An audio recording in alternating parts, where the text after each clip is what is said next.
Il me plaît ce matin de prendre la parole pour le compte du ministère public et au nom du procureur de la République, M. Théophile Turpin, actuellement absent du pays pour des raisons professionnelles. Ce lundi 2 mars 2020 fera tache d'huile sur le salon judiciaire Quai d'Oven, car c'est aujourd'hui que se tient la toute première audience de chambre criminelle du tribunal de grande instance de Kédougou après 19 mois de dur labeur. Il s'en faut de beaucoup que d'emblée, sans ôter à cette audience sa solennité et la sérénité des débats qui suivront tout à l'heure, que nous prononcions quelques mots pour d'une part camper le décor et d'autre part remercier ceux qui de près ou de loin ont concouru ou participent à sa tenue.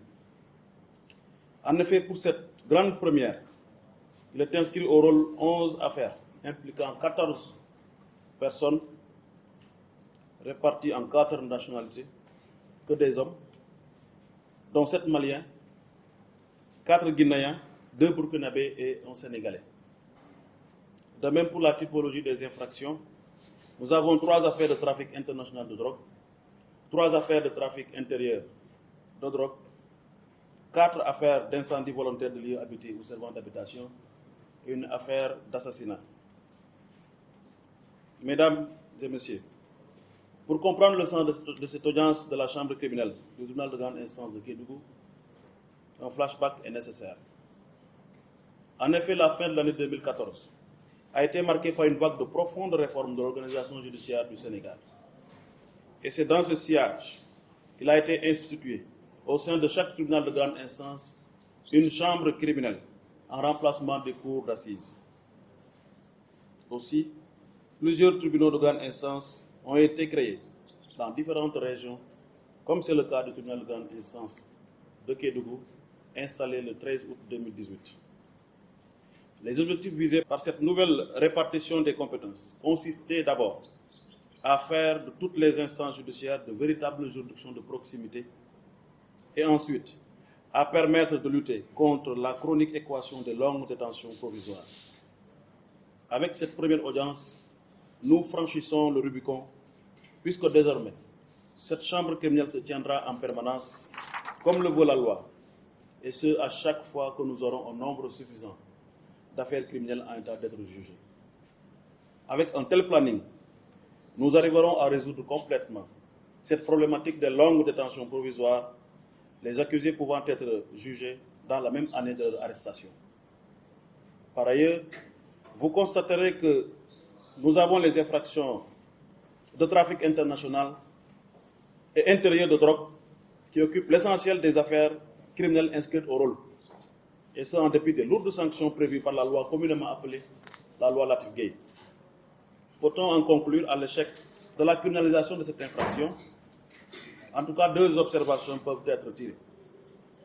Primo, il est évident que les infractions relatives aux stupéfiants constituent des actes exponentiellement destructeurs, d'avilissement et de pervertissement de la jeunesse de notre pays. Il urge donc que nous combattions ensemble ce fléau sociétal jusqu'à la dernière énergie, car il y va de la survie de notre jeunesse. Et comme le disait le célèbre Frantz Fanon, chaque génération découvre sa mission, l'accomplit ou la trahit. Secondo, les sanctions prévues par le Code des drogues doivent être strictement et rigoureusement appliquées aux délinquants reconnus coupables des infractions contenues dans le Code précité. Si nous voulons éradiquer ce fléau, nous devons être plus rigoureux dans l'application des sanctions et plus endurants que les délinquants. D'ailleurs, c'est à cela, à peu près, que nous exhorte le législateur sénégalais qui n'a pas flanché malgré les innombrables appels à la correctionnalisation du trafic de drogue. Qui plus est, il faut signaler que le crime d'incendie volontaire de lieux habités ou servant d'habitation, avec 4 dossiers présents au rôle, fait office de figure de proue dans cette audience. Cette statistique doit impérativement nous interpeller. Ne sommes-nous pas aussi responsables que les délinquants du feu? Cette responsabilité doit certes être tirée, mais notre passivité n'est-elle pas une action? Devant certaines situations telles que les habitations anarchiques et comprimées dans certaines contrées, la construction de ces habitats todéiques, communément appelés les Niafa, en violation de toutes les normes d'hygiène et de sécurité. L'achat, la vente, la conservation et le stockage, jusque dans les demeures, des substances explosives et carburantes comme l'essence et le gasoil. Nous devrions donc, compte tenu de nos différentes responsabilités, prendre les dispositions nécessaires pour éviter ces récursifs incendies volontaires ou pas. Mesdames, Messieurs, ce matin, nous devrions commencer par tuer les avocats. Chers maîtres, rassurez-vous, ce ne sont pas mes propos, mais c'est une expiègle recommandation de Shakespeare au roi Henri VI, qui venait d'être roi d'Angleterre. Quoique, mes enfants, en effet, il est universellement garanti que toute personne accusée ou atteinte devant une juridiction reste et demeure innocente, et ce, quelle que soit la gravité des faits qu'on lui reproche, jusqu'à ce que sa culpabilité ait été suffisamment démontrée et prononcée par un tribunal impartial et indépendant. Mais l'expression d'une telle assurance ne se manifeste que par le respect strict des droits de la défense assurés par les valeureux et intrépides avocats ici présents. Comme le disait le disciple de Socrate, Aristippe de Cyrène, un avocat est dans un procès ce qu'un cuisinier est dans un repas.